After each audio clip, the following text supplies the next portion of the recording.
100 రోజుల్లోనే కాంగ్రెస్ ప్రభుత్వ పాలన ఫెయిల్ అయింది అని మెదక్ మాజీ ఎమ్మెల్యే పద్మా దేవేందర్ రెడ్డి ఆరోపించారు. ఈ సందర్భంగా మాజీ ఎమ్మెల్యే పద్మా దేవేందర్ రెడ్డి మీడియాతో మాట్లాడుతూ కాంగ్రెస్ ఇచ్చిన నిలకడలేని హామీలను ప్రజలు ఎప్పటికప్పుడు గమనిస్తూనే ఉన్నారు అని అన్నారు. రాష్ట్రంలో మరియు మెదక్లో గులాబీ జెండా ఖచ్చితంగా ఎగరవేస్తామని ధీమా వ్యక్తం చేశారు. ఈరోజు మెదక్ పార్లమెంటరీ ఎన్నికల సందర్భంగా గౌరవ కేసీఆర్ గారు ఆశీర్వదించి పంపించిన బీఆర్ఎస్ అభ్యర్థి వెంకట్రామరెడ్డి గారి తరఫున ఈరోజు 2 సెట్ల నామినేషన్ కూడా వేయడం జరిగింది.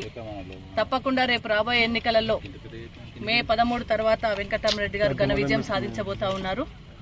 10 సంవత్సరాలు తెలంగాణ రాష్ట్ర అభివృద్ధిలో గౌరవ కేసీఆర్ గారు ప్రజలతో మమేకమై పనిచేయడం, మొన్న జరిగిన ఎన్నికలలో కొంచెం ఇబ్బందికరమైన పరిస్థితులు వచ్చినప్పటికీ కూడా 100 రోజుల్లోనే ఆ ప్రభుత్వం ఫెయిల్ అయింది. కాబట్టి ప్రజలందరూ కూడా మళ్ళీ బీఆర్ఎస్ పట్టం కట్టడానికి సిద్ధంగా ఉన్నారు. ఎందుకంటే ఎన్నికల్లో మొన్న జరిగిన ఎన్నికలలో అమలు కాని హామీలు ఇచ్చి అబద్ధాలు అసత్యాలు ప్రచారం చేసి మరి వాళ్ళ కాంగ్రెస్ పార్టీ వాళ్ళు ఎన్నికలు గెలవడం జరిగింది. కానీ ప్రజలు తొందరలోనే నిజం తెలుసుకున్నారు. నిజం నిలకడ మీద తెలుస్తుంది అంటారు, నిలకడ మీద తెలిసింది వాళ్లకు.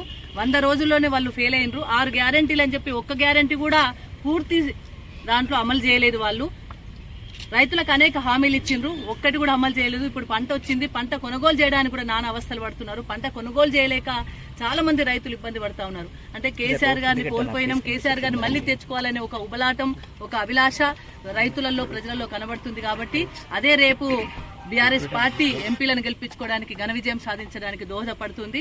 మేము ఏదైతే చిత్తశుద్ధితో పనిచేసినామో మేము ఏదైతే పనిచేసినామో ఆ పనే రేపు తప్పకుండా రిజల్ట్ రూపంలో ఎంపీ ఎన్నికలలో గెలవబోతున్నాం.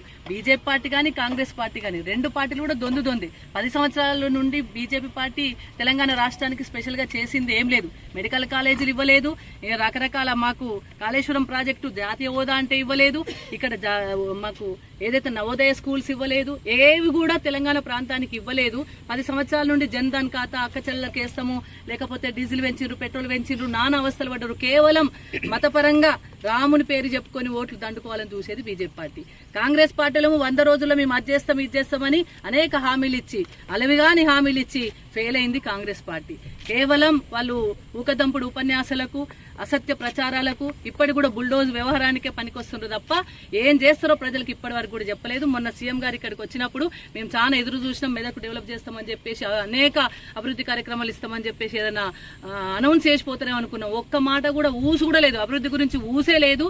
గతంలోనే మంచి అభివృద్ధి జరిగింది. కాబట్టి తప్పకుండా ప్రజలందరూ కూడా మళ్లీ బీఆర్ఎస్ పార్టీ తెచ్చుకోవడానికి సిద్ధంగా ఉన్నారు. రేపు రాబోయే ఎన్నికల్లో వెంకట్రామరెడ్డి గారు ఘన విజయం సాధించబోతా ఉన్నారు. రేపు పెద్ద ఎత్తున ర్యాలీ ద్వారా కూడా మళ్లీ 2 సెట్ల నామినేషన్ కూడా వేయబోతా ఉన్నాం.